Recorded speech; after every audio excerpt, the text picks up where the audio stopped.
Hola, buenas a todos, bienvenidos una semana más a Front Seven, el podcast en el que hablamos de NFL semanalmente ya. Ya traemos NFL cada semana varias veces. Esta semana tenemos un podcast un poquito diferente.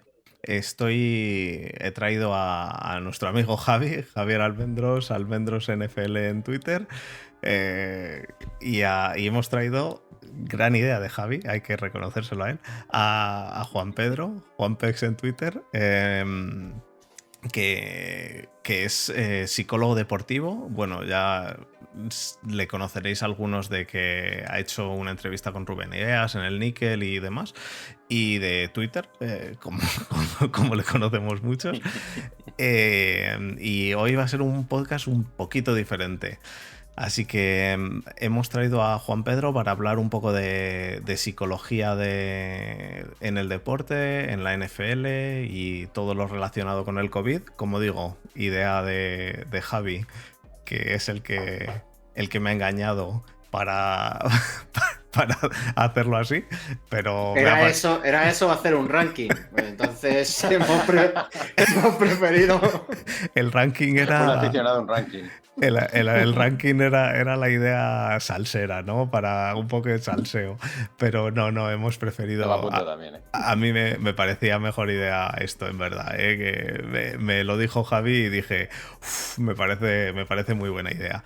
Así que nada, chicos, hemos empezado un poquito tarde porque hemos tenido problemas técnicos y espero que funcione. Siempre que viene Javi se lía, así que Javi, no, Es culpa mía. no te voy a traer más.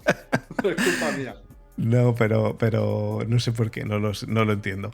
Así que bueno, vamos a pasar al grueso y empezamos con las preguntas a Juan Pedro. Vamos allá.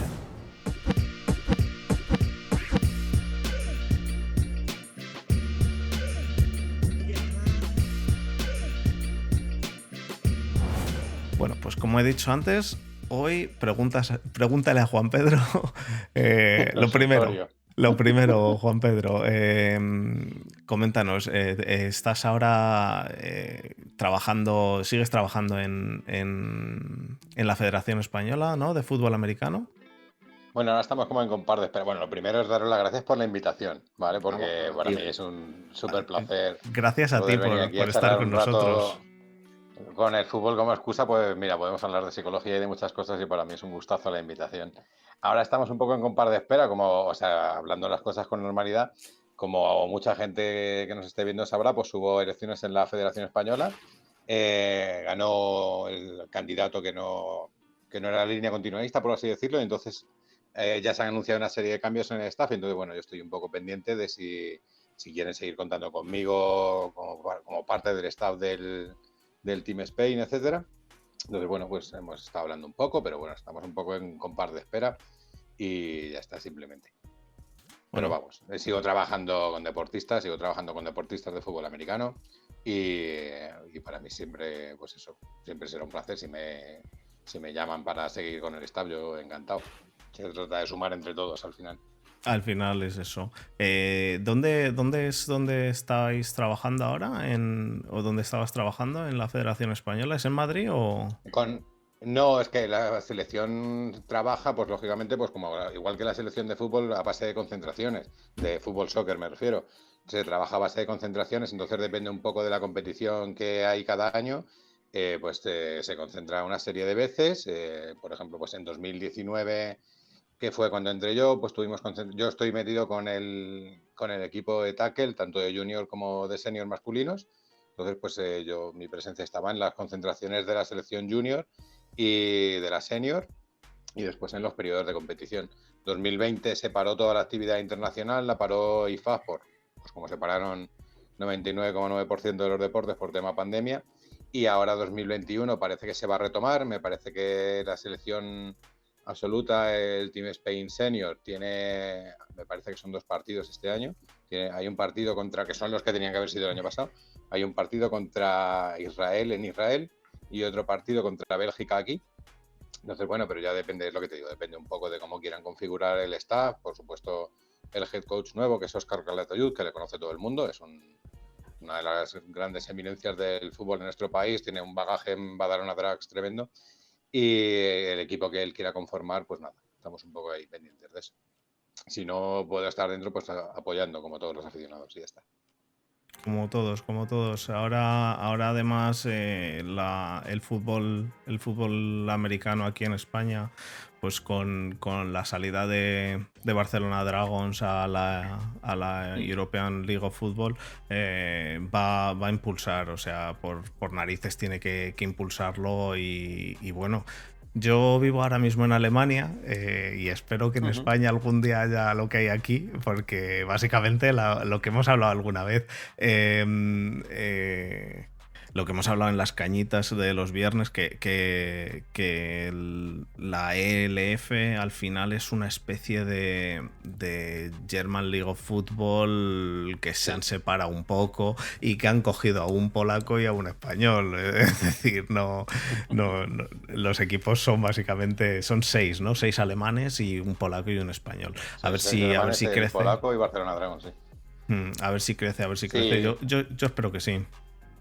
El otro día, de hecho, uno de los deportistas con los que trabajo es un jugador de la GFL, de la Liga Alemana de Fútbol. Y hablábamos un poco, estuve hablando con él, y hablábamos un poco pues, sobre el impacto que ha podido tener, lógicamente, la aparición de la ELF, no sé si llamarle ELF o ELF, pero bueno, la European League of Football, en algunos equipos de allí. Por ejemplo, pues el equipo de Frankfurt en los 2 primeros partidos ha notado muchísimo la cantidad de bajas que ha tenido. Me parece que, igual me equivoco, pero creo que es Stuttgart. También tiene un equipo en la LF y otro en la GFL, y el de GFL no ha empezado tampoco demasiado fino. Entonces, bueno, sí, al final realmente es el nivel que compiten. O sea, compite un poco LF con GFL. Yo creo que es una cosa, de hecho, muchos de los equipos es lo que estamos hablando, pero vienen en parte de GFL. Ya. Bueno, pues vamos a meternos, yo creo, en faena en las preguntas de la NFL hoy. Yo creo que te volveremos a traer algún otro día.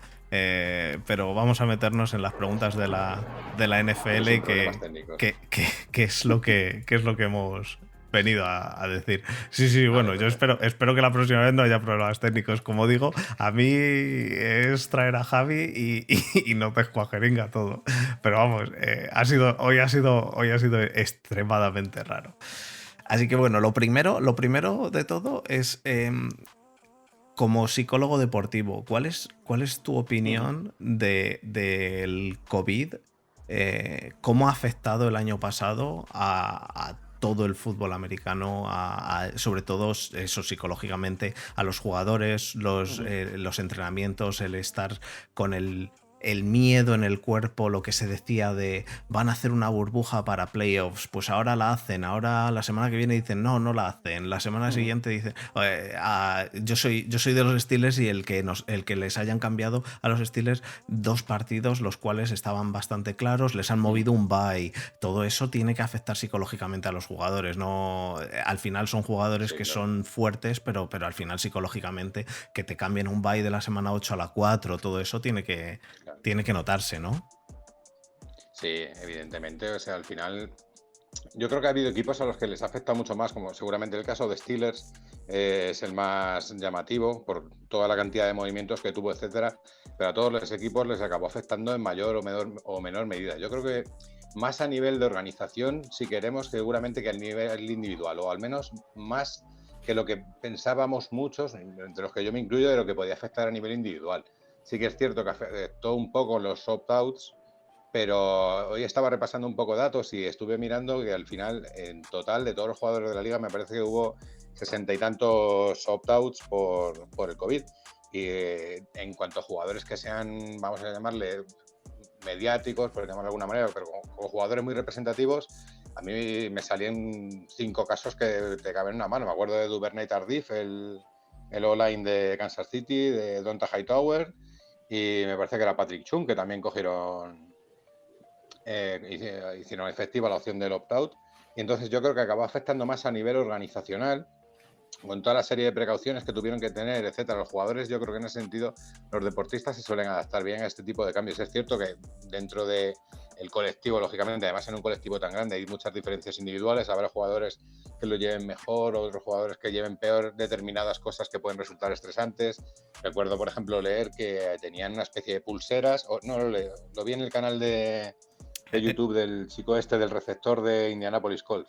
Había estado en USC. En el Hard Knocks también lo enseñaron. En el Hard Knocks enseñaron. Sí, es verdad, y en el Hard Knocks también salió. Entonces, ese tipo de cosas pueden suponer ahí un poco de estrés, pero al final te acabas habituando. Sí. Sobre todo en la medida en que todo está organizado en torno a una actividad que para ellos, lógicamente, juegan al fútbol aparte de manera profesional, porque el fútbol es una actividad que les encanta. Este deporte te tiene que gustar mucho para jugarlo, por la dureza que tiene. No estamos hablando de un deporte que sea poco invasivo, no, estamos hablando de un deporte que te condiciona a todos los niveles. Entonces, en ese sentido, yo creo que acabó afectando seguramente más a nivel organizacional, institucional, en cuanto a todas las medidas que tuvieron que tener, etcétera, que lo que les pudo suponer a nivel individual, más allá de casos concretos. Pues, por ejemplo, me acuerdo los Titans tuvieron muchos problemas de contagio. Los Ravens. Equipo que se quedó sin QBs. ¿Quién fue el equipo? Hubo un equipo que se quedó sin QBs. Los Broncos. Los Broncos se quedaron sin QBs en una semana por contactos de riesgo, etcétera. Pero fueron casos muy puntuales. Realmente la temporada, más allá de la ausencia de público en las gradas, y aún así la fueron compensando poco a poco. Había estadios que sí que tenían cierta cantidad de público, la Super Bowl o el Super Bowl, como dicen muchos. Como quieras. Eso es. Tuvo una presencia de público que parecía un Super Bowl normal, ¿sabes? De otros años al final, entre la realización de la tele, etcétera. Yo creo que acabaron consiguiendo sacar la liga adelante, pese al impacto que tuvo el COVID. Llamaba mucho la atención eso, como iban transcurriendo las semanas y sí que había cierta incertidumbre respecto a movimientos de partidos, sobre todo según todo el caso de los Steelers. Esto me parece que luego además habló Villanueva también de cómo les pudo afectar, etcétera. Pero yo creo que en general se adaptaron bien. Sí, yo creo también que al final la adaptación fue relativamente buena. El problema es ese estrés que va generando, yo creo, en los jugadores semana a semana, no saber si esta semana o ser el equipo que juega la semana siguiente contra los Ravens, cuando a los Steelers les han movido el partido de Ravens, y decir, no sé si voy a jugar al final en domingo, si juego en martes, si juego al final en jueves. Llegaron a decir de poner un partido un martes, Tuesday Night Football, porque no cabía de otra forma, por hacer descansos, cambiar descansos de jugadores. Los Steelers pasaron de tener una semana de descanso de 8 días, me parece, a que tuvieron 12 o algo así, pero esos 12 luego le acortaron otras 2 semanas. Todo eso, y bueno, eso en los Steelers, pero que más equipos, los Titans tuvieron los contagios iniciales y eso provocó un cambio de calendario también. Todo eso yo creo que al final... Un aumento de estrés, lógicamente. O sea, al final, yo siempre que me piden algún entrenador de este deporte o del que sea, cuando te piden algún consejo en plan de tenemos un partido importante esta semana, el primer consejo que se me ocurre darles es intenta hacer la semana más normal del mundo. Porque tener una semana normal supone sobre todo poder anticipar cosas, poder anticipar en qué momentos tienes que entrenar, en qué momentos tienes para descansar, cuándo empieza la preparación de tal tipo para el partido, etcétera. Y justamente lo que estás diciendo tú, mover todos estos calendarios, además a un plazo cortísimo, supone un incremento de estrés para los jugadores. De hecho, estamos hablando mucho de los Steelers. En mi opinión, creo que pudo influir a nivel psicológico, aparte de la influencia que tuvo sin duda en el físico. El cambio de ritmo de partidos de los Steelers para mí tiene un poco que ver, seguramente no es la única causa, nunca creo que haya una única causa psicológica, pero en la bajada de rendimiento o al menos de resultados que dieron los Steelers esta temporada, pues, hombre, vamos a decir que por lo menos como hay un correlato, ¿vale? Temporal, de que justo después de todo esto los Steelers pasan de hablarse de la temporada perfecta a... se puede decir ostión a estas horas, a los tíos que se pegaron. Sí. Que no, es un equipo que me caen bien. Se puede decir, pero realmente, porque es lo que hubo. Realmente iban así como aviones y fue todo este ajetreo y ¡pum! Y caer la primera derrota y un poco el efecto dominó. Pero lo que tú dices, hubo más por supuesto, cosas. El estrés tuvo que influir. Pero sí. No, seguro que hubo más. Hubo más cosas, pero el estrés tuvo que influir, sí. Pues Javi, venga, dale tu otra preguntilla. Lo comentabas un poco también antes, ¿no? El tema de los espectadores en los estadios. ¿Cómo ves que afectó? ¿Crees que afectó? O sea, ¿crees que ese efecto de jugar en casa o no? ¿O piensas que los jugadores, digamos que están un poco por encima de eso? Y al revés, ¿no? Este año, al volver a ver gente, porque yo creo que ya muchos de los estados están diciendo que van a permitir el 100% de asistencia, yo creo que ya incluso en Todos. pretemporada. ¿Todos Todos ya? han dicho. No sé si el de los Colts quedaba por aceptarlo. Vamos, hace una semana quedaban los Colts, pero que había la NFL ya había dicho que los Colts que faltaba por aceptarlo, pero que estaba en proceso en las próximas semanas. Así que todos. La NFL ya 31 de 32 sí y el otro casi. Y el otro a punto, ¿no? Casi o ya Yo sí. creo que, Al yo creo que 100%, esta ¿eh? cuestión afectó. Creo que afectó, pero estamos un poco en las mismas. Yo creo que afectó menos de lo que se esperaba muchísima gente. Creo que seguramente por el tipo de deportistas de alto nivel que estamos hablando, yo creo que eso, en el caso de afectarles, me imagino, lógicamente sí puedes echar a la afición de menos. Hace poco estuve viendo ahí un documental en una plataforma de estas de tantas que hay ahora, sobre Borussia Dortmund, y en la parte que dedican a la psicología deportiva, uno de los jugadores habla sobre cómo una de las cosas que al principio le extrañaba mucho era no sentir el rugido de la gente después de una acción importante, una jugada en la que tienes un acierto importante, etcétera. Pero realmente ese efecto te acabas habituando. El ser humano, en parte, triunfa, vamos a decirlo entre comillas, como especie por su capacidad de adaptación. Entonces tuvo un impacto seguramente en la Week 1, pero yo creo que a partir de ahí los jugadores se acaban acostumbrando. Sí que creo que pudo influir más el hecho de poder jugar unas veces con público, otras sin público. Ya ni te cuento, yo soy de los 49ers, cuando los 49ers se tuvieron que ir a jugar al estadio de los Cardinals y jugar sus partidos de casa en un equipo, en el campo de otro equipo, etcétera. Todas esas cosas influyen. Pero el hecho en sí del público, mi opinión, quedó muy limitado. Además es que como se venía de una pretemporada también tan atípica, sin partidos, etcétera, una cosa fue como todo muy extraño. Yo creo que cuando cogieron el ritmo de competición, por lo menos por lo que puedo yo ver, lógicamente pues como cualquier aficionado, pues me trago 2 o 3 partidos cada semana mínimo. Hay quien se traga más, pero yo 2 o 3 me quedo. Y yo no he notado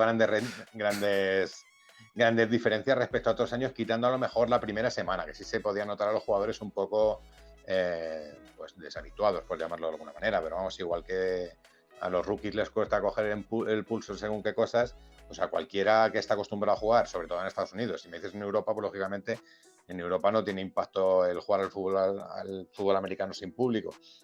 En la mayoría de los sitios, por suerte cada vez en menos. Pero en Estados Unidos yo creo que les afectó al principio, y este año creo que va a pasar igual. Que cuando vuelvan seguramente pues suponga un pequeño chute de adrenalina volver a jugar con tantísimo público, volver a notar tal, pero luego la cosa se volverá a equilibrar. Y claro, esto pues habrá quien le beneficie y habrá quien le perjudique. Equipos con temporadas lamentables no han tenido que aguantar abucheos de público, ni que les tiren refrescos, ni cosas así. Ya. Mientras que este año, pues el equipo que tenga un récord de 1-16 será este año, ¿no? Pues este año son 17 partidos, pues Sí, seguramente año. eso le puede influir en negativo. Pero Este año son 17, ¿no? 18, son 17 partidos, 18 jornadas. 17, sí. Eso es.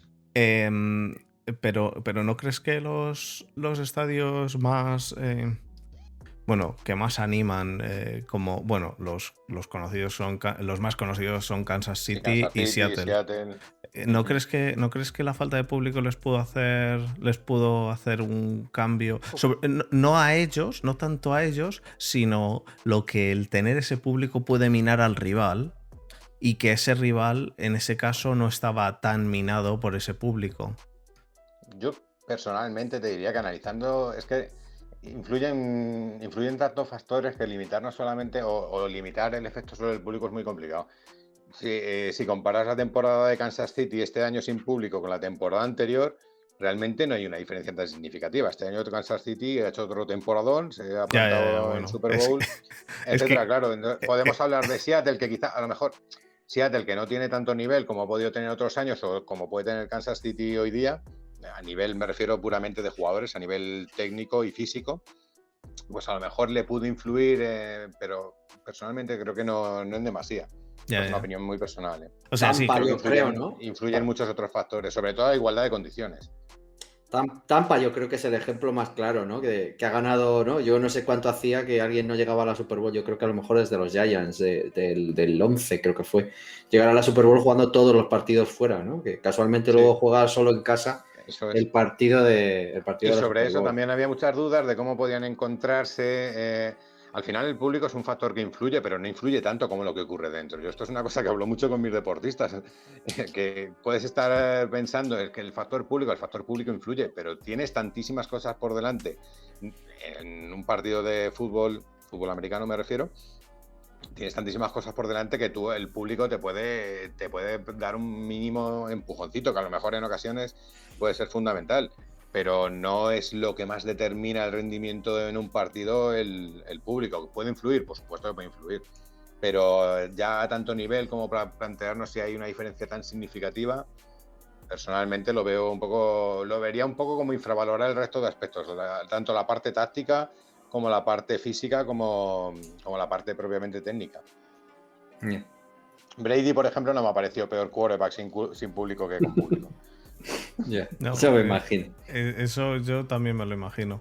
Por cierto, se nos ha quedado parada tu imagen, o al menos. Sí, me he quedado ahí como meditando. Pero bueno. Yo me he quedado. Os veo a los dos parados. Pero bueno, no pasa nada. Bueno, se te oye, o sea que de momento no pasa nada. Tiramos. Pues lo siguiente es en general, en el aspecto. A ver, la pregunta es: en el aspecto psicológico, ¿cómo se trabaja con un jugador tras un año fuera? Los jugadores que han hecho opt-outs, porque no solo hay jugadores que hayan hecho opt-outs de la NFL, que aquí hay otro factor, que es que hay jugadores que han hecho opt-outs y han salido muy altos en el draft, que han jugado en NCAA y ahora les toca entrar en la NFL y no han jugado el año pasado. Yo es algo que cuando hicimos el podcast del draft dije que me parecía que no darle importancia a eso, como parece que no se le estaba dando en muchos jugadores o en jugadores muy buenos, me parecía muy arriesgado porque hay jugadores los cuales hacen 2 años muy buenos y su último año es regular tirando a mal. Y bajan en el draft muchísimo. Y en cambio ahora, si llegas a haber hecho 2 años buenos, lo mejor que podías hacer, o lo mejor que han podido hacer y se ha visto, ha sido hacer un opt-out. Porque tras el opt-out han dicho, yo no juego este año, y el año que viene han salido. Claro. Y me refiero claramente el caso más claro al wide receiver de los Bengals, a Chase. Sí. Que ha salido arriba del todo. Yo creo es que no. Del LSU, ¿no? Jamar Chase. Sí. Y yo creo que tenían que haber cogido al tackle, pero han cogido al receptor, el cual no ha jugado este año. Y a mí eso me escama un poco. Veremos a ver, pero ¿cómo vuelves a traer a un jugador? Ahí es que a mí me ha pasado sobre todo cuando el año 2020, que fue la época más dura de cuarentena, por así llamarlo, conmigo sí que contactaron varios deportistas con los que pude trabajar un poco en plan de... Es que tienes que adaptarte mucho a cada uno de ellos, ¿vale? Hay una serie de variables que pueden influir, desde la autoconfianza, la propia motivación, que es la variable psicológica, por así decirlo, como más popular, la que más se suelen tener en cuenta, el estrés que estamos hablando, la autoconfianza, etcétera. Entonces depende mucho del caso. Yo lo que sí que me he encontrado era incluso cuestiones relacionadas con la identidad, porque al final el deportista de alto nivel, sobre todo, se siente deportista, ¿vale? Entonces un poco según el caso tú tienes que, por lo menos, conseguir o tratar de conseguir que el deportista centre la atención en aquellos aspectos que dependan de él. Cuando estás en un momento así, pues en un opt-out, en un año en blanco como estos que estamos hablando, pues puede resultar sumamente estresante si no lo controlas bien. Entonces tienes que tratar de ayudar al deportista a que lo enfoque a eso que te digo, a cosas que puede controlar él, que pueden ser cosas como simplemente no entrenar en el punto justo, es decir, no sobreentrenar ni entrenar por debajo de lo que debe, estar bien asesorado en otro tipo de cuestiones, como puede ser la alimentación, centrar su actividad también en otros campos, porque al final el deporte aunque seas un profesional, no puedes ocupar con deporte las 24 horas de tu vida. Esto, luego, si queréis, podemos entrar un poco a valorar esta cuestión también. Pero dentro de un proceso o de un periodo además tan extraño, con algo a lo que nadie nos habíamos enfrentado, o creo que nadie se había enfrentado nunca, como es una pandemia de estas características, es súper importante en el caso de los psicólogos que nos sepamos adaptar a cada caso de manera individual. O sea, a lo mejor me podría poner un poco aquí y darte 4 pinceladas así, pero realmente creo que se estaría engañando. Depende muchísimo del deportista, de variables relacionadas con su personalidad, con su propia actividad, porque no es lo mismo un deportista que está acostumbrado a un ámbito de un deporte de equipo, como puede ser el nuestro. Si estás hablando de un boxeador o de un atleta que puede entrenar con otras personas, pero realmente no compite de manera colectiva. Entonces, hay que adaptarse muchísimo a las diferentes circunstancias de cada deportista. En el caso del fútbol americano, a mí cuando me ha tocado, trataba un poco de lo que deciros, de enfocarlo a eso, a pues, no abandonarse físicamente, a no considerar, porque como no se sabe cuando, como por ejemplo el caso que os estaba contando antes, un deportista de GFL, en GFL en 2020 no hubo. Ha vuelto a competir ahora, pero en 2019, su último partido fue en 2019, ahora han vuelto a competir. Entonces, en todo el proceso entre medias, tú tienes que tratar de que el deportista se mantenga en unas condiciones que le permitan identificarse como deportista, pero a la vez no le suponga una frustración, que no diga, oye, me estoy aquí matando a entrenar, a hacer gimnasio, con lo importante que es el gimnasio, por ejemplo, en un deporte como el fútbol, tienes que tratar de que no sea frustrante. Entonces, a lo mejor tratar de enfocarla, de que enfoque su actividad, su atención, perdón, a diferentes actividades, etcétera. No sé si me muevo o sigo ahí colgado. Yo os sigo viendo parados total. No te preocupes, te vemos. Yo O sea, yo te veo parado, pero da pero te igual. escuchamos perfectamente. Al final ahora esto lo hacemos en Twitch y lo subimos mañana a YouTube, pero al final esto, la esencia es que es el podcast, así que esto va a formato podcast. Importante así que es hablar bien, no quedar bien. es lo importante. Yo me daba más miedo que hay veces que os oigo como con unos cracks, pero como crack, pero me dicen que se oye bien la gente, así que bueno, confío en que luego se oiga bien, pero vamos, se entiende. Fenomenal, Una duda, bueno, es un poco la continuación, ¿no? Hablabas de la situación durante la pandemia, hay muchos jugadores, pues, hablabas también antes de Patrick Chan, por ejemplo. Patrick Chan ha decidido no continuar, sí, ¿no? Pero hay más de los opt-outs de New England, por poner un ejemplo, que es el que me conozco más, de 8, han vuelto solo 2 al equipo. El resto o se han retirado o Belichick directamente los ha cortado o traspasado. ¿Cómo vuelve un señor, por ejemplo, Hightower, ¿no? ¿Cómo vuelve un señor que ha estado? Creo que ha sido padre durante este tiempo, sí, que ha estado probablemente viviendo en una burbuja como la mayoría de nosotros, en su familia, aunque haya estado entrenando, con un entorno completamente controlado. Probablemente ni siquiera tendrá su casa a menos de miles de kilómetros de New England.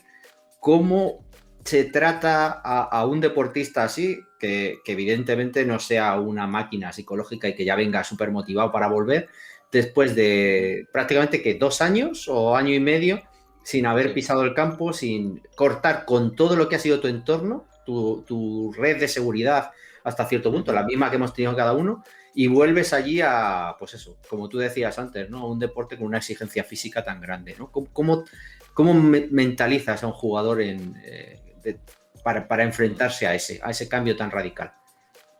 Hombre, yo en un caso como este, sinceramente lo que trataría sería de que él volviera a tratar de identificar las situaciones. Además, estamos hablando de un jugador que no es novato ni mucho menos, un tío que tiene una carrera ya más que hecha. Con lo cual, lo que le supone la pequeña ventaja de que sabe a qué se va a volver a enfrentar, ¿vale? Entonces sí que trataría un poco de tratar de ir haciendo, por así llamarlo, una desensibilización, ¿vale? En plan de, pues, te vas a volver a tener que enfrentar a determinadas situaciones. Pues primer día de entrenamiento, vas a volver a ver a gente tal. ¿Cómo crees tú que lo vas a poder manejar, etcétera?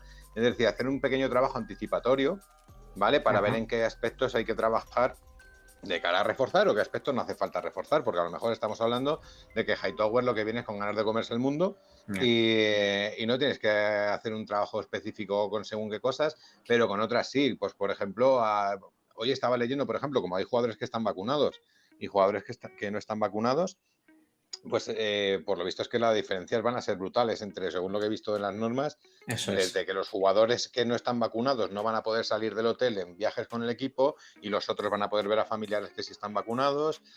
Un poco en plan de, yo creo que la NFL lo ha hecho con mucha cabeza, en plan de tratando de que la mayoría de los jugadores se vacunen hasta el punto de que los no vacunados no tienen que, perdón, que las personas que sí están vacunadas no tienen que mantener distancia de seguridad, no tienen que llevar mascarilla, etcétera. Entonces, trataría de hablar con el deportista, en este caso, si fuera Don Hightower, pues sería un placer trabajar con él, pero bueno, y tratar de anticipar un poco eso, qué diferentes situaciones se va a enfrentar, y ahí partes con la ventaja, como os decía, de que él ya ha vivido ese proceso muchas veces a lo largo de su carrera, y tratar de ver en qué circunstancias cree él que va a tener mayor problema o en qué circunstancias cree que va a tener menos problema, y trabajar de manera, pues eso, pues simplemente tratando de prevenir ese estrés, fortaleciendo su autoconfianza, porque al final es un jugador que va a poder hacerlo perfectamente. ¿Le va a costar? Pues seguramente le va a costar. En la parte del apego, lógicamente, llevas un año y pico conviviendo prácticamente con tu familia, que luego a lo mejor ellos pues tienen un círculo social quizá más amplio, no sé, depende de dónde viva él, pues tendrá mayor grado de relaciones sociales o menos, pero que al final ha estado un poco como lo que tú dices, viviendo en una burbuja. Entonces, tratando de volver a retomar esa senda de la llamamos la vieja normalidad, que llaman algunos. Pero vamos, básicamente tirando de experiencias anteriores y previniendo determinadas situaciones que le pudieran suponer un problema. Creo que eso es fundamental para estos tipos de deportistas. Antes hablábamos de Ja'Marr Chase, pues será una cosa parecida, con el añadido de que estamos hablando de un jugador que pasa de un ambiente de LSU, que seguramente es, voy a decir, prácticamente profesional, pero bueno, que es un ambiente distinto, con mucha más gente joven, allá a trabajar en profesionales, que es otro ambiente totalmente distinto. Ya. Sí, no, y realmente crees que, porque esto que dices de la vacuna, yo vamos, esto lo hablaba yo al principio de que, yo creo que al principio de este año, que ya empezaban con lo de las vacunas, con que vamos a vacunar a la gente, y lo hablaba con mi novia y me decía ella, pues a ver cómo hacen para obligar a la gente. Y yo se lo dije claramente, le dije, yo no creo que vayan a obligar a nadie, lo que van a hacer es que Claro, te van a hacer tan atractivo el quererte vacunar que vas a eso decir, es. no voy a no vacunarme. Y un ejemplo ahora mismo, al corto plazo, es si viajas, no te tienes que hacer 300.000 tests, y si no, y si no te has vacunado, pues te toca, no te van a prohibir no viajar, pero te haces 300 test, y una vez hayas Eso es. pagado los test que yo ya he pagado, pues deja de hacerte gracia. eh, Deja de hacerte gracia el no vacunarte, ¿no? Sí. Yo por mi lado, yo ya me he vacunado la primera, y me tocará la segunda en A mí en todavía no me seis ha tocado. semanas. Pero hay jugadores los cuales han dicho públicamente que no quieren vacunarse, pues por los motivos que sean. Cada uno tiene sus ideas, y bueno, dentro de lo que cabe, cada uno hace un poco lo que quiere en esto, porque es difícil obligar. ¿Crees realmente que esa presión que les va a meter la NFL, un poco artificial, con si no te vacunas tienes que hacer todo esto y demás, y elige la espada, o sea, elige lo malo o lo peor, porque para ellos es algo malo, no digo para mí lo sea, pero para ellos es algo malo? Entonces, tienen que elegir si vacunarse o si hacer un montón de restricciones y demás. ¿No crees que eso puede generar un estrés que es innecesario, y que los equipos van a intentar tratar de quitárselo de encima rápidamente? Porque, Personalmente creo que no lo creo. ¿no? Me parece que no. Creo que de hecho es un poco jugar aquí a pitonisos.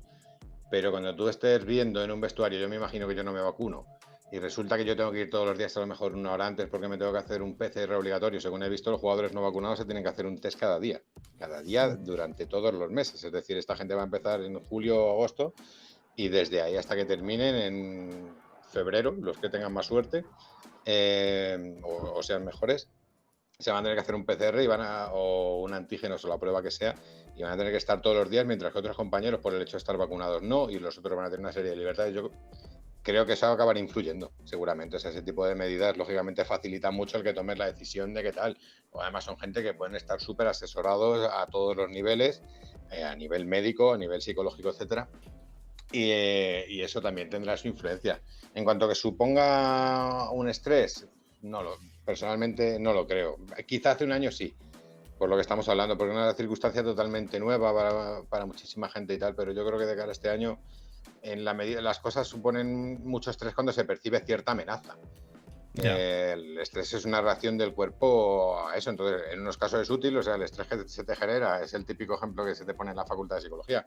El estrés que se te genera en el cuerpo cuando ves que se te acerca un león, pues es un estrés positivo, pues te puede animar a salir corriendo, quizá el hecho de salir corriendo te salve la vida. Pero si no se percibe esa situación de amenaza, yo creo que no influirá demasiado. Ya.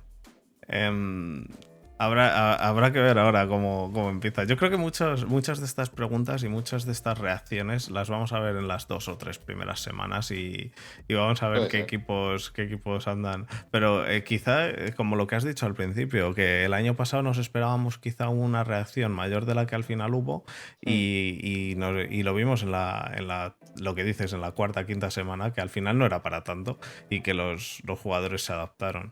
Al final también cobran un montón de dinero para adaptarse, ¿no? Quiero decir que, claro.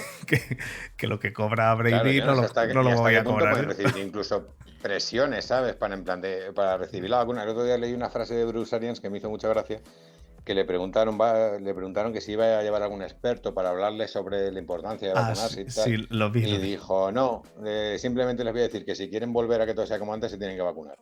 Y dijo, el experto soy yo. En los jugadores de Tampa Bay seguramente le puede influir más esas palabras de Bruce Arians que lo que le pueda venir a decir un médico que seguramente tenga, o sea, seguramente no, un experto en pandemias o en vacunas que les explique las ventajas que les puede suponer, etcétera. Pues a veces los mensajes racionales nos llegan mucho, pero en ocasiones un mensaje emocional a tiempo pues consigue muchos más adeptos, llamarlo de una manera.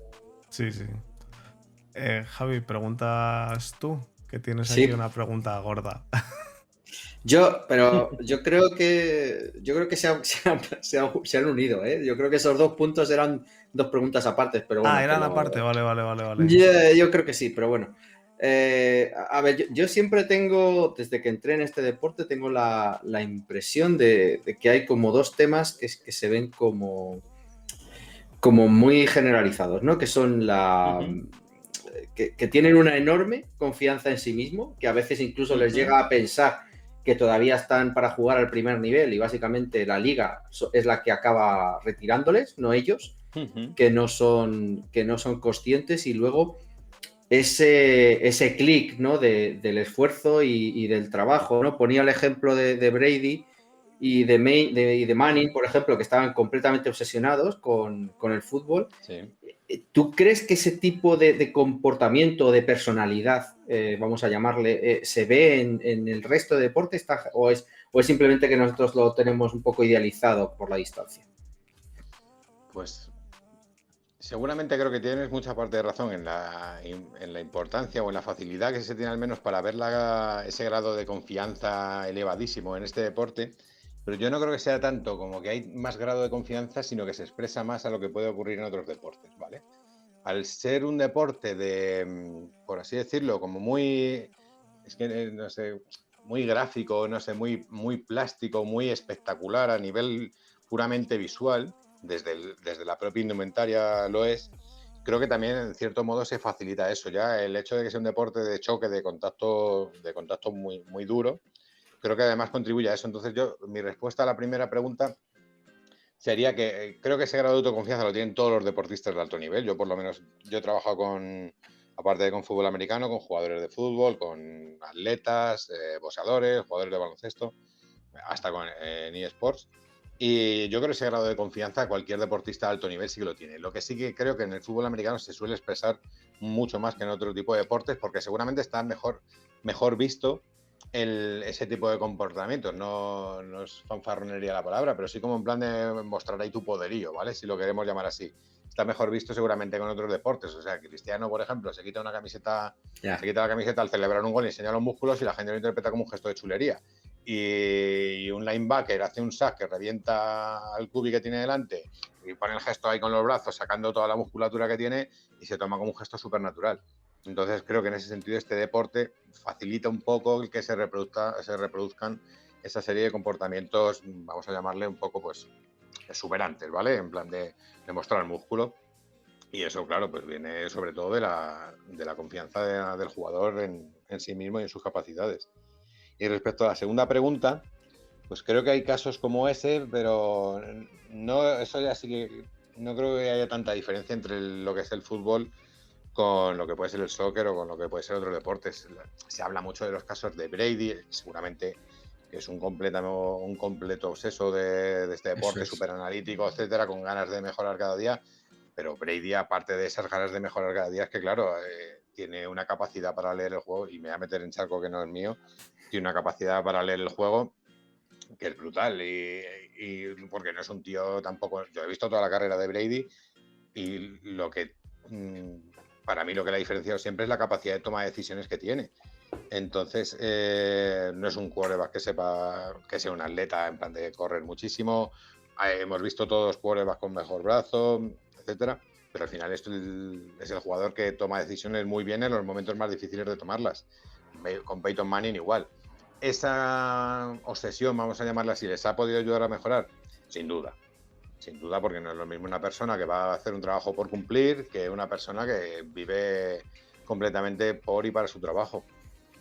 Pero es lo que te digo, creo que influye en otra serie de cuestiones más, aparte de que eso les haya facilitado. Un caso, bueno, un apunte a esto es, Javi, si has visto las entrevistas que le hizo Rubén Ibeas a Villanueva, Villanueva directamente dice que él no ve NFL, que la NFL para él es jugarla y que cuando está en casa que no quiere saber nada de NFL, que él, además, él específicamente dijo, prefiero ponerme Ricky Morty y reírme un rato que ver NFL, que él solo ve NFL pues para entrenar, tiene que ver los partidos de los equipos contra los que va a jugar, tape y demás, pero que fuera del estadio, para él la NFL, él trata de que no exista. Entonces, me imagino que dependerá mucho de los jugadores, pero es eso, Tom Brady, Manning, incluso Drew Brees, jugadores... Además, suele darse lo que en el quarterback, que es el jugador que más tiene que estar pendiente de todo, pero yo creo que jugadores quizá más focalizados en una cosa, como es un left tackle, un receptor... No te creas, ¿eh? ¿No? A mí ahí, no, fíjate, yo ahí, hablando de un poco de mi experiencia, o sea, te puedo hablar de coincidir cuando en periodos con la selección. Sí que yo ahí no noto tanta diferencia en cuanto a posiciones, más, sino seguramente más en cuanto a la personalidad. ¿En personalidad? Ah, sí, pues sí. Yo pensaba que sí, quizá iba un poco no, de la mano, hay jugadores, por ejemplo, es que además han mencionado, por ejemplo, el left tackle, hay jugadores de la selección que juegan de línea de ataque y empiezan a analizar el juego en un grado. Yo, lógicamente, cuando yo estoy con la selección, mi trabajo es de psicólogo, yo no soy uno de los coaches son ellos, son el grupo de coaches que hay, que son con los que tienen que trabajar a nivel más puramente táctico y técnico, pero hay jugadores, independientemente de la posición, que son capaces de analizar el juego a un nivel brutal de detalle y, sobre todo, no solo de detalle, sino de capacidad pedagógica. Para mí eso es una de las cosas más importantes a la hora de trabajar en este deporte, la capacidad que tengas no solamente de motivar, sino de enseñar al jugador qué tiene que hacer y cómo lo tiene que hacer, en qué momento lo tiene que hacer. Y entonces, a la hora de hablar con jugadores, yo sí que he notado, pues igual que hay cubis que son súper analíticos y son capaces de desgranar la jugada hasta el más mínimo detalle, hay otros que a lo mejor lo hacen también, pero no lo expresan tanto o prefieren simplemente ejecutar, en plan dejar fluir la acción y tomar la decisión que sienten, por así llamarlo, en ese momento, y ya está. Entonces yo ahí personalmente creo que no influye tanto la posición como otras variables como la personalidad, por llamarlo de alguna manera, o influye la historia de aprendizaje que haya tenido, no solamente como jugador, sino como persona a lo largo de su vida. Es como el típico alumno que le encanta participar en clase y hay otro que a lo mejor no le encanta participar, pero está entendiendo todo perfectamente. Claro, sí era un poco por eso, ¿no? Es verdad que hay posiciones que intelectualmente te exigen más. La de QB es evidente, pero la de línea o de linebacker también tienen su parte intelectual, pero como que siempre lo que te refleja todo, quitando, digamos, los deportes que a lo mejor son más, digamos, olímpicos, que sí que te están exigiendo físicamente un esfuerzo, etcétera, como que ves que los deportes profesionales, pues bueno, que van, entrenan 1 hora y ya está, ¿no? Y en cambio ves a estos señores que están prácticamente el día entero, ¿no? Yo recuerdo de Edelman contando anécdotas de salir a las 11 de la noche, o sea, y he escuchado cosas de Cam Newton que debía dormir 5 horas durante la temporada. Y los coaches ya ni te cuento. Yo cuando he podido hablar he coincidido en la selección con Marcos Girles, por ejemplo. Marcos Girles estuvo en los Jets. Te cuenta cosas de su etapa en los Jets que alucinas de como en plan de, pero claro, lo que pasa es que durante la temporada básicamente pues es trabajar, no te voy a decir 24/7, pero por lo que me contaba él, pues fácilmente 19 o 27 muchas semanas. Sí, era una cosa brutal. Te contaba cosas como que es que no las puedo contar, prefiero que las cuente él cuando quiera. Pero alucinas mucho del nivel de implicación, y con los jugadores igual. O sea, él, por ejemplo, cuando hablando, esto lo mencioné, como ha mencionado antes Fernando en la entrevista de Ideas de Rubén, un saludo para Rubén, por cierto. Yo en esa entrevista lo conté, hablas con el propio Marco sobre lo que es un training camp y te lo define como la guerra. Pues para los jugadores es la guerra, porque es una brutalidad de desgaste, son sesiones dobles, sesiones triples, jugándote el puesto de trabajo al máximo nivel posible. Es una brutalidad de estrés que le supone, de estrés y lógicamente de desgaste puramente ya físico, ya sin meterme en el apartado psicológico, ya solamente la paliza física de levantarte a las tan tarde de la mañana. Y además es una cosa muy de este deporte. Nosotros, mira, hace 2 años cuando estuvimos preparando el Europeo Junior, que fuimos a jugar a Bolonia, estuvimos una semana concentrados en Girona, en un pueblecito pequeño, y empezamos a entrenar a las 6 de la mañana. Y estamos hablando de jugadores, no te estoy hablando de jugadores de NFL, ojalá algunos lleguen a NFL, pero te estoy hablando de jugadores juniors. Y ellos entendían a la perfección que había que levantarse a las 6 había que levantarse antes para empezar a entrenar a las 6 de la mañana. Que por otra parte es cuando mejor entrenas, porque no tienes tanto calor, etcétera. Pero son parte de este deporte. Es un deporte muy sacrificado. Eso la gente desde fuera no sé hasta qué punto lo percibe, ¿no? Es un poco lo que estabais mencionando hace un segundo. No es ir a entrenar 1 hora y pico. O a lo mejor ir a entrenar 1 hora al gimnasio y luego entrenar 1 hora y pico. No. Es una cosa tremenda, es un esfuerzo brutal. Si quieres, Fernando, esta, que es también un poco de New England, que es un poco rara. Hazla tú, luego pregunto yo otra que no está en la lista, la que te he dicho. No, es algo todavía más raro. Espero que no te sientas ofendido, ¿no? Pero sí que quería hacer un poco a ver tu punto de vista con el famoso Jack Easterby, que ahora es muy famosito en Houston, pero que en New England llegó un poco prácticamente como capellán, consejero espiritual. Luego ya fue ganando nombre, pero no era más allá que como un consejero de los futbolistas o de comportamiento o algo así, ¿no? Pero sí que se me ocurría, porque este señor ha llegado a vicepresidente de Houston con un poder enorme, ¿no? O sea, ¿en qué punto? Porque te escuchaba justo en la entrevista con Rubén, que no tenías claro si estaba la figura del psicólogo deportivo en los equipos. Sí. Sin embargo, no tienen ningún problema en contratar a un tío que básicamente era un capellán, ¿no? Pero poniéndolo en tu punto de vista, ¿en qué línea un psicólogo deportivo acaba convirtiéndose prácticamente en un consejero, en un tutor casi de la vida del jugador? Porque al final era lo que querían con Jack Easterby, ¿no? Se hablaba de que era prácticamente para que Josh Gordon no se metiera en líos, ¿no? O sea que, pero bueno, no sé, ¿en qué momento? O sea, porque entiendo que la raya es tremendamente difusa, ¿no? O sea, entre una parte y la otra, ¿no? Pues para mí, entiendo que la raya pueda ser difusa un poco por la imagen que se pueda tener de la psicología deportiva, pero yo creo que un psicólogo deportivo, su papel no es el hecho de ser un poco el mentor ni el que oriente al jugador en cómo debe comportarse. Para eso existen otro tipo de figuras, como puede ser el mentor, un poco lo que estamos hablando, los padres espirituales, etcétera. El psicólogo del deporte lo que hace es trabajar con el deportista de la misma manera que puede hacer un preparador físico, ¿vale? O un entrenador analizando determinadas variables. En el caso de la psicología hay 5 o 6 que son muy claras, que son las que he mencionado antes: autoconfianza, atención, el estrés, la motivación, el nivel de activación psicofisiológico y en la cohesión en el caso de los equipos, de los deportes de equipo. Y entonces trabajar con el deportista de manera individual o de manera colectiva con el equipo para fortalecer esas variables de manera que lo que permita sea una mejora del rendimiento y de la experiencia. Dicho lo cual, lo que se da, el papel activo no es que el psicólogo no tenga un papel activo, ¿vale? El psicólogo lo que utiliza son una serie de herramientas psicológicas y eso es lo que difiere de todo este tipo de figuras o de lo que se suele vender habitualmente como el coaching, ¿vale? Yeah. El coaching ya no desde el coacheo que se diría, desde la parte del entrenamiento, sino como lo que hacen los coaches estos ahora que hay tantísimos de moda, que parece que lo que hacen es darte consejos para mejorar tu vida, etcétera, etcétera. El psicólogo deportivo no hace eso. El psicólogo deportivo lo que parte es de una serie de conocimiento que viene de una rama que estudia la conducta humana, que es la psicología, y la aplica al ámbito del deporte. Entonces son figuras radicalmente distintas. Y para mí no necesariamente excluyentes, ¿vale? Al final, yo cuando estoy trabajando con un deportista, el que sea, no solamente miro porque mejore su rendimiento, sino porque trato de mirar un poco más allá, de ver qué cosas de su vida normal. Lógicamente aquí es necesaria una confianza entre el deportista y el psicólogo.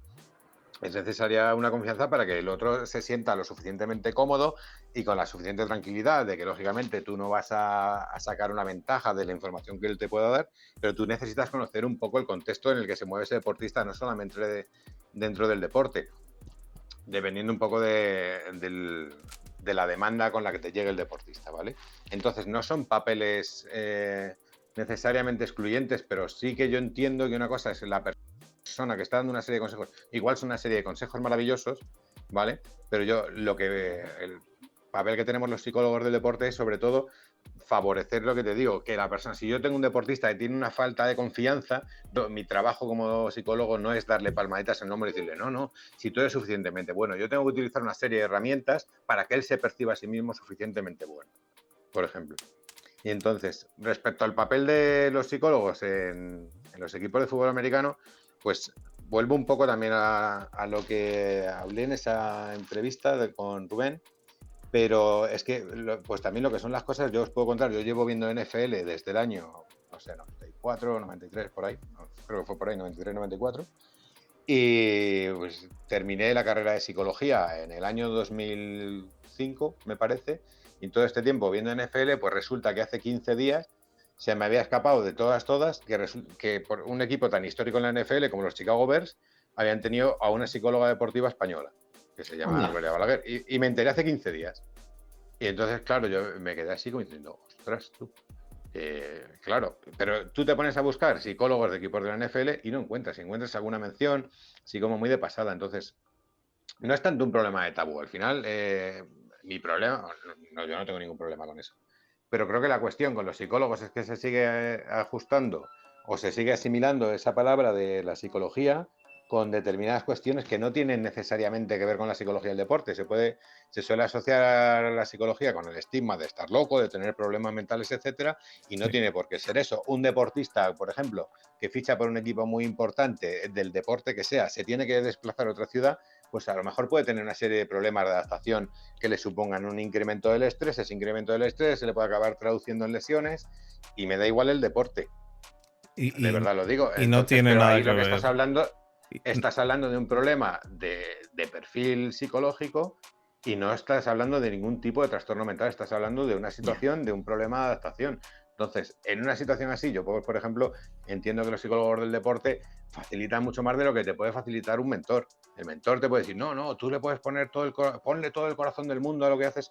Si le puedes poner todo el corazón del mundo a lo que haces, pero si tú estás incómodo porque te has mudado a una ciudad en la que estás viviendo solo, tu familia está a 25.000 kilómetros, no sabes si el niño ha pasado mala noche porque ayer se acostó con fiebre, tal y que cual, tienes un cambio de horarios, todo eso te supone un estrés que te puede perjudicar el rendimiento. Entonces ahí, por ejemplo, en ese caso, pues el psicólogo deportivo tendría bastante que decir. Y una figura como de un mentor, pues te puede ayudar en otro tipo de cuestiones, pero no necesariamente en todas las relacionadas con la psicología. ¿Y crees entonces que esto va a extenderse por la NFL y que poco a poco va a ir creándose la figura esta, o vas a continuar, tú crees, no lo con el sé. estigma este? Porque es cierto, y no tiene nada que ver con estar loco o no, y menos la psicología deportiva, es lo que tú dices, y más en un Claro. deporte como la NFL, que la cual al final los jugadores pasan de ser, entre comillas, sus propios dueños a ser a que tu dueño, el dueño de tu vida, es una franquicia a la cual, si quiere mañana, te manda a otra ciudad. Y tú no tienes nada que decir. Y tú puedes decir, oye, que yo no me quiero ir a Chicago. Y te dicen, pues a mí me da lo mismo. Ya no te digo a Chicago, te digo, no me quiero ir a Green Bay, o no me quiero ir yo qué sé, a Arlington. No hables solo de sitios de frío. Bueno, vale, sí, pues a Arlington.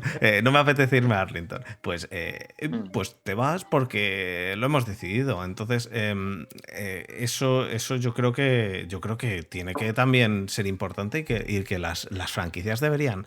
Joder, es que hay tantísimas personas en un equipo de fútbol americano, que me parece tan raro que no sea mucho más extendida la figura de un psicólogo deportivo. Ya no digo un guía espiritual, como ha dicho Javi, sino el psicólogo deportivo, que se encargue de manejar el estrés de algunos jugadores, los cuales no son tan buenos manejándolo ellos mismos.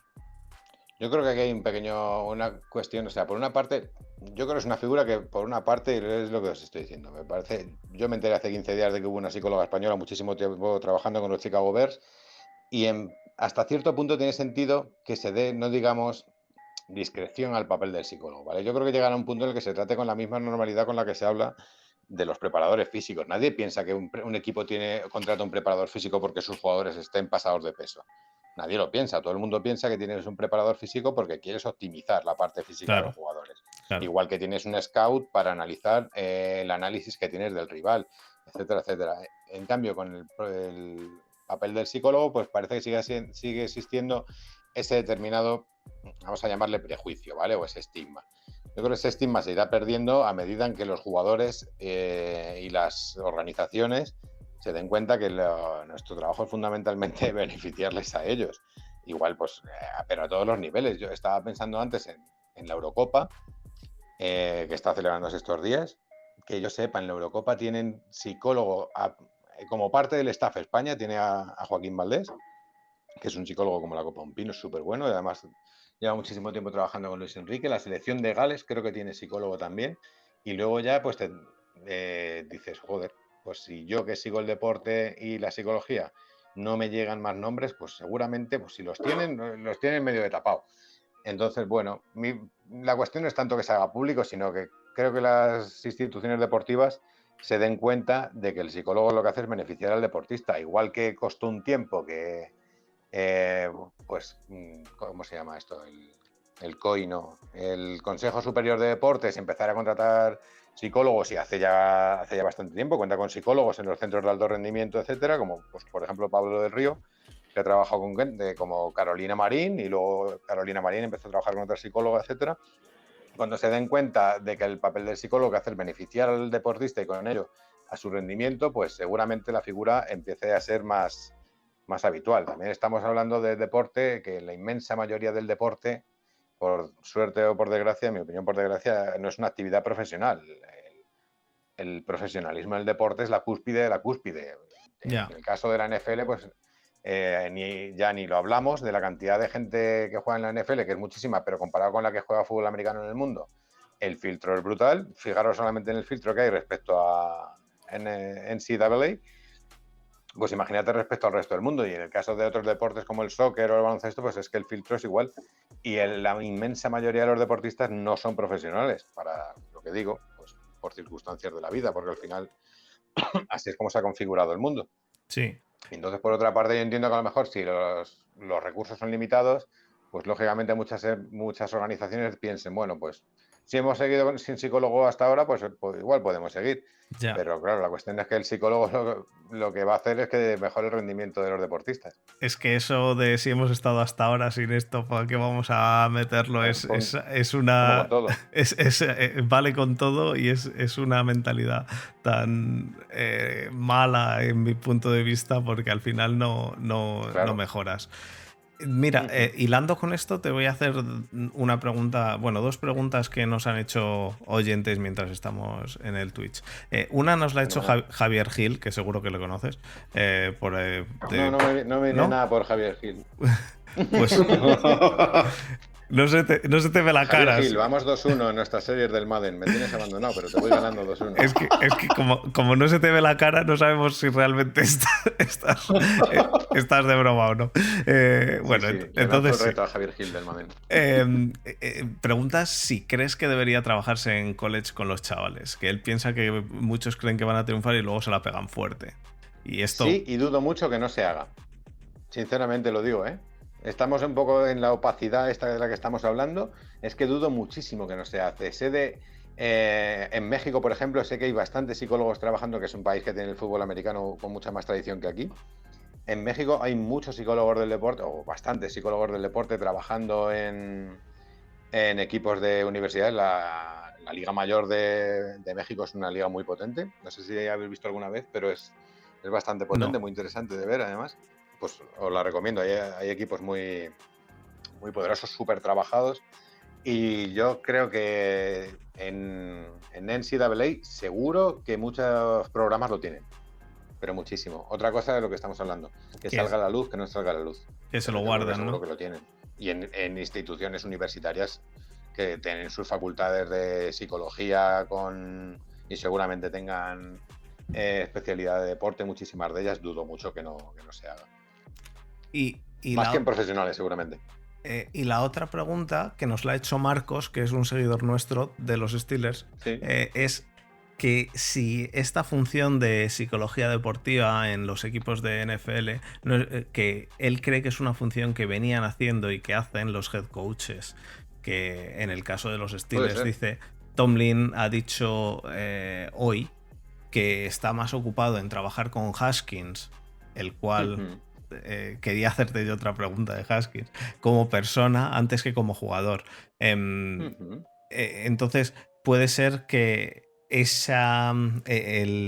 ser mejor o peor head coach también tiene implícito la psicología que pueda tener. La persona que más influye a nivel psicológico en un equipo, y esto lo tiene que tener, creo yo, lo tiene que tener clarísimo cualquier psicólogo del deporte que quiera tener un poco los pies en la tierra, la persona que más influencia tiene en un vestuario siempre es el head coach.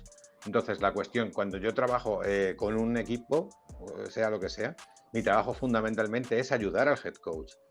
Porque a veces el head coach puede tener un conocimiento psicológico brutal, ¿vale? Pues se puede haber formado o puede que se guíe solamente por su experiencia. El problema de guiarte por la experiencia tuya es que va a ser muy limitada. Por muy amplia que sea la experiencia, tu prisma va a ser muy limitado y vas a ver los problemas además desde una perspectiva que no en todas las ocasiones te va a permitir tomar la mejor decisión. No digo tomar la decisión de que juegue tal jugador o no juegue tal jugador. ¿Qué hacer con tal jugador? Porque tú puedes tirar únicamente tu experiencia. Ahí es donde yo creo que entra la figura del psicólogo en la relación con los head coaches. Yo, por ejemplo, mucha gente interpreta cuando yo he trabajado en equipo o con equipos de fútbol, se piensan que mi papel con un equipo de fútbol es darles una charla motivacional cada X. No, perdona. Es que la charla la tiene que dar el entrenador. Y tú ayudar al entrenador a saber por dónde tirarlo. Eso es. Y en el caso de que el entrenador me lo solicite o yo vea que pueda existir una posible carencia, asesorar al entrenador sobre cómo hacer tal charla más efectiva. Pero la charla la tiene que dar el entrenador. Claro. El trabajo psicológico con los jugadores en determinados momentos, pues quizá lo puede, para algunas cuestiones concretas, puede venir bien el psicólogo, pero habrá cosas en las que haga falta que sea el entrenador el que le hable y le diga, necesito que hagas esto de tal manera, de tal manera, de tal manera, de tal manera, porque al final es el entrenador. Entonces, a nosotros los psicólogos esto nos da cierta ventaja en la relación con el jugador, nos quita quizá poder, pero te da cierta ventaja en que el jugador pueda tomar cierta confianza contigo, porque lógicamente tú estableces una relación que si no está basada en la confianza no va a ir a ningún lado. Tú necesitas que el jugador te diga la verdad de qué está sintiendo, de por qué cree él que le está pasando tal cosa. Claro. Y lo puede hacer con la garantía de que tú no eres el que decide si ese jugador es voy a poner un ejemplo, el wide receiver 1 o el 2, o el 3 o el 4 o el 5 o el 6. Es lo que te lo menciona para que tú le ayudes a mejorar, ¿vale? Entonces, un jugador, por ejemplo, que tiene un problema de autoconfianza muy grande, es muy complicado que se lo vaya a decir al entrenador, porque el entrenador es el que va a tomar la decisión de que juegue o no juegue. Y si yo sé que un jugador me está diciendo, joder, es que estoy últimamente que no doy una, coño, pues a lo mejor no me la juego con él. Ya. Y pongo a otro. Sí, tienes toda la razón. Pero, claro, pero el papel del entrenador a nivel psicológico en un equipo es fundamental. Y hay entrenadores que esto lo saben hacer de maravilla, de manera innata, o porque han tenido una serie de aprendizajes en su vida, no necesariamente formales, de que hayan hecho un máster en psicología del deporte, que de hecho hay muchos que cada vez lo hacen más, o del tipo de formación que haya tenido, o el tipo de experiencias que haya tenido, ya no te digo como entrenador, sino como jugador. Ya. Yo me encuentro con jugadores o entrenadores que se pensaban que a todos los jugadores había que tratarlos de manera muy suave, muy comprensiva, muy empática, muy tal, muy suavitos, y entrenadores en el perfil contrario. Pues es que habrá jugadores a los que el perfil empático de palmadita en el hombro, no te preocupes, tienes toda mi confianza, pues a lo mejor les ayude, y habrá otro que a lo mejor necesita que le pegues dos voces. Claro, sí, no, estoy de acuerdo en eso. Cada persona es un mundo y es una función importante el saber por dónde va cada uno. Bueno, yo voy a hacer, antes de que Javi haga la última que tenemos preparada, te voy a hacer otra que tenía yo que no la he apuntado, que va más por el tema de Haskins que hemos dicho y de otros jugadores. ¿Qué crees que es lo que lleva a un jugador como Dwayne Haskins o a un jugador como Johnny Manziel en su día o Jameis Winston? Bueno, Jameis Winston es por el... Bueno, no sí, también, pero sabiendo que si se esfuerzan, si mantienen una disciplina y demás, tienen la vida resuelta, porque con un contrato de NFL tienes la vida resuelta, la tuya y la de tus hijos. Depende de lo que gastes, ¿eh? Bueno, sí. La tienes resuelta. Es que acaban arruinados. Acaban arruinados el 80, 70, 80%. Es que exacto, es que acaban muchísimos arruinados, ¿eh? En 3 años. La puedes liar, sí, pero un quarterback que coge un contrato bien, joder, tienes que gastar mucho para gastártelo todo. Pero bueno, ya te digo, te hablo de Haskins, Winston todavía ha tenido suerte, pero Haskins y Johnny Manziel, los cuales por su cabeza, por no querer centrarse, han perdido una oportunidad la cual era de oro. Y no quiere decir que si llegan a centrarse hubieran conseguido ese contrato. Lo que está claro es que sin centrarse no lo iban a conseguir. Entonces, ¿qué puede llevar a un jugador de estos a ese tipo a ese punto en el cual prefieren pues tirar y pasárselo bien durante 3 años que decir, me esfuerzo, incluso si luego la lían? Mira, te acepto que luego la líen, como Antonio Brown, pero después de haber ganado el dinero, por lo menos. Antonio Brown, que seguro que acaba arruinado también, que ese la ha liado, pero mucho, pero pudiendo tener la vida solucionada. ¿Qué es lo que puede llevar a un jugador a eso? Pues mira, influyen muchísimas cosas, pero en mi opinión, en una circunstancia... ¿Sabes qué nombre se me estaba viniendo a la cabeza en lo que estabas hablando? Y lo va a entender todo el mundo a la primera. Ronaldinho. Ronaldinho, el del soccer. Estás en la cresta de la ola del mundo, ¿vale? Y de repente eres muy bueno, totalmente reconocido, como Johnny Manziel, le pudo pasar en su momento, jugadorazo.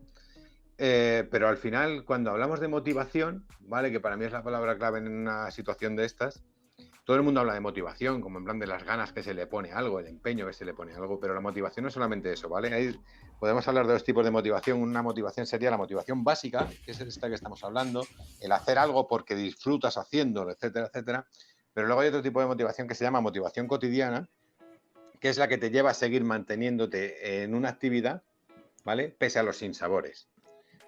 Si estamos terminando, voy hilando, además lo voy a hilar con lo del principio. ¿Os acordáis de cuando al principio, muchas veces a lo largo de esta charla, hemos hablado de lo durísimo que es este deporte? Pues cuando careces de esa motivación cotidiana, de que te lleva a tener que llevar determinado ritmo de vida, fijaros todas las cosas que hemos estado hablando, de las jornadas larguísimas de entrenamiento, de estar durante a lo mejor más de la mitad del año súper concentrado en una actividad, alejado de tu familia, etcétera, de tu familia o de tu ocio o de lo que tú quieras, pero tienes que estar centrado en eso de manera súper profesional. pues hay gente que a lo mejor lo pone en una balanza de manera más o menos consciente o de manera inconsciente, ¿vale? Lo pone en la balanza y dice, me puede gustar muchísimo el fútbol, pero es que, claro, el fútbol no solamente me supone una serie de beneficios económicos o beneficios de estatus a nivel social, no me supone un especial, o me puede suponer un especial atractivo a nivel marcas, etcétera, etcétera, como lo quieras ver. Pero claro, te supone también otra serie de cosas. Esto pasa en cualquier deporte. O sea, el deporte conlleva horarios que son casi incompatibles con otro tipo de actividades. Conlleva viajes, el deporte profesional ni te cuento, viajes a punta pala, con lo cual, si eres una persona muy hogareña, que no parece el caso que estamos hablando, pero bueno, muy hogareña, muy fiestera, al final también te está limitando. Conlleva una serie de golpes, o sea, algo tan sencillo como los golpes, el dolor, etcétera, etcétera. Todo eso, si no tienes un grado de motivación cotidiana que te ayude a soportar todo eso en pos de mantenerte realizando la actividad que más te gusta, acabas dejándolo. Ya. Bueno, pues Javi, La última. dale tú con la última La última y nos vamos. que Juanpe se querrá ir a dormir. Se querrá ir a dormir, sí. Me voy a salir un poco de la parte... a Javier Gil. Javi, prepárate que tienes a Juanpe listo. ¿Cómo maneja Tampa Bay el tío? No iba a decir otra cosa, pero lo maneja bien, Me ganó el primer partido por un field goal ahí, que dio en el palo y entró encima. No, a ver, a mí me ha chocado mucho, ha estado en el debate político en España, yo creo que es una de las consecuencias también de la pandemia, se sale un poco de la psicología deportiva, yo creo que es la parte más de salud mental, ¿no? Que le llaman los americanos, pero es curioso, ¿no? Cómo salieron, el caso de Darren Waller, que sale públicamente, ¿no? Que estuvo prácticamente era un tirado, ¿no? Prácticamente era un junkie de la vida cuando vemos que es un pedazo de jugador, ¿no? Y se tiró 3 años completamente en blanco en Baltimore. Hayden Hurst públicamente, ¿no? Que creo que intentó el suicidio incluso. ¿Crees que estos ejemplos públicos, crees que puede haber una transición hacia una normalidad?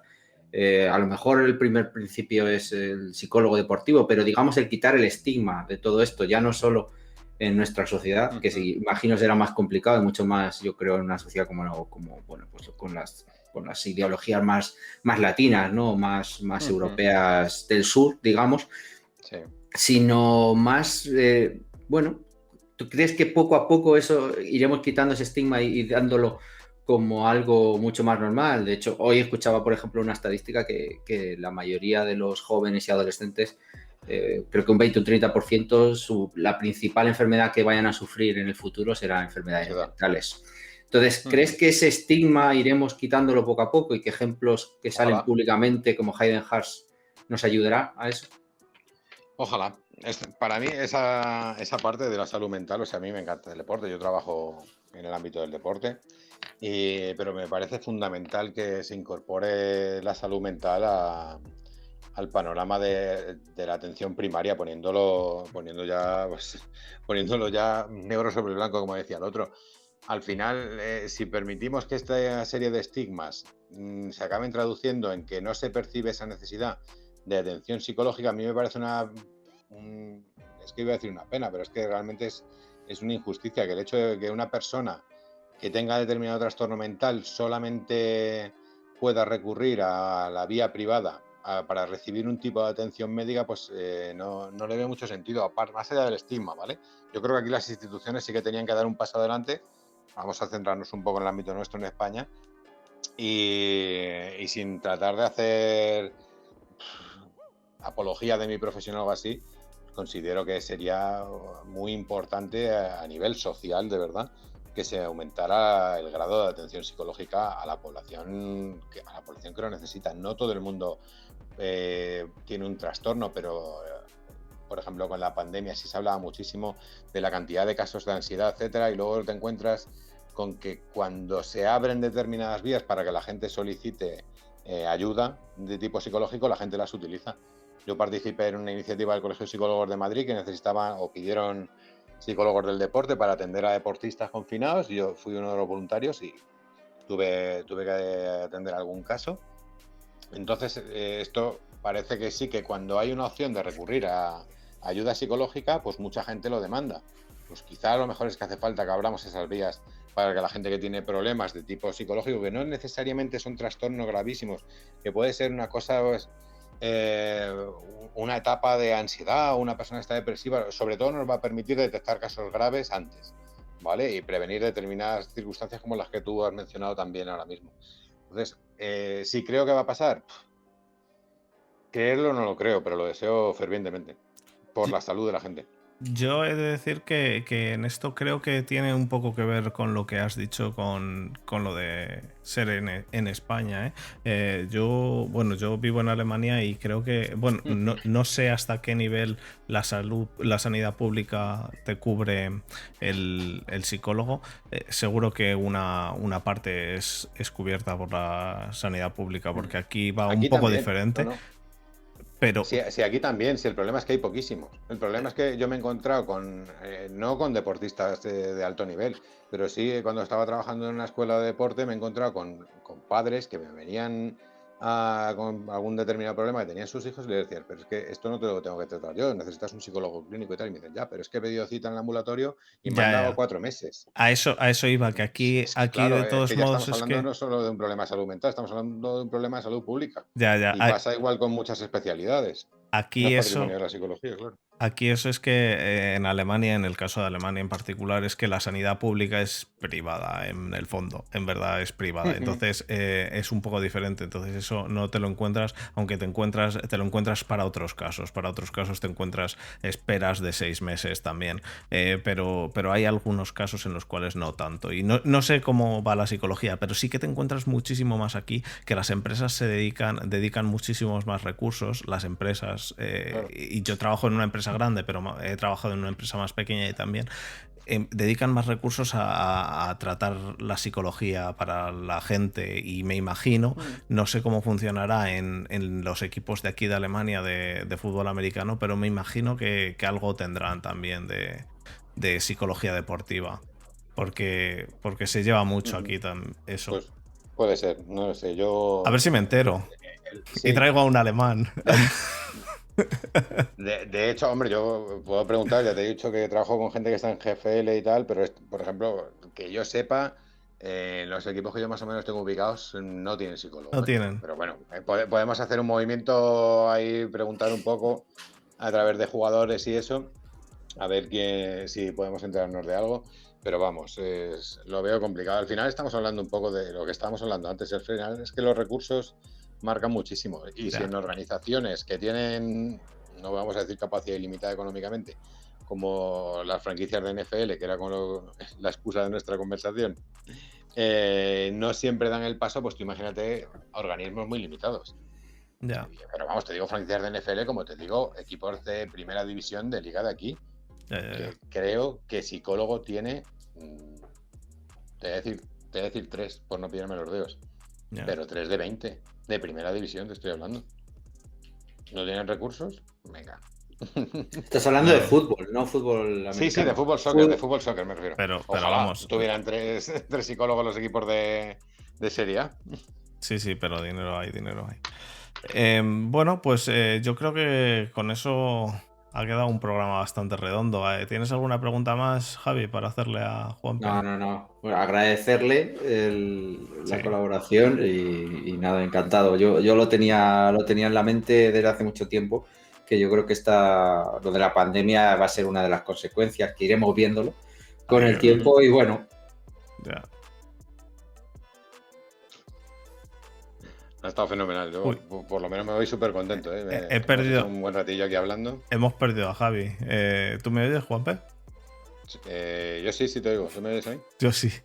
Hemos perdido a Javi, no sé por qué. Bueno. Yo le oigo también. ¿Le oyes a Javi? Que cierre él. Ahora que cierre a tú y ya está, no pasa nada. Espera. Ahora, me ha sido un momento, Javi. No sé por qué. Bueno, ¿Queda alguien viéndonos? Sí, quedan 5. Pero vamos, que que como Habrá que darles siempre... un premio o algo, invitarles a una de las cañas de esas del viernes. El viernes estamos aquí y hay cañas y el que quiere aparece, pero de momento cada uno se tiene que pagar la suya porque con el COVID no podemos hacer otra cosa. Bueno, A ver si se normaliza todo ya y se pueden tomar presenciales. Sí, a ver. Que como esto es podcast, vamos al cierre y ya me despido y todo eso. Muy bien. Vamos allá.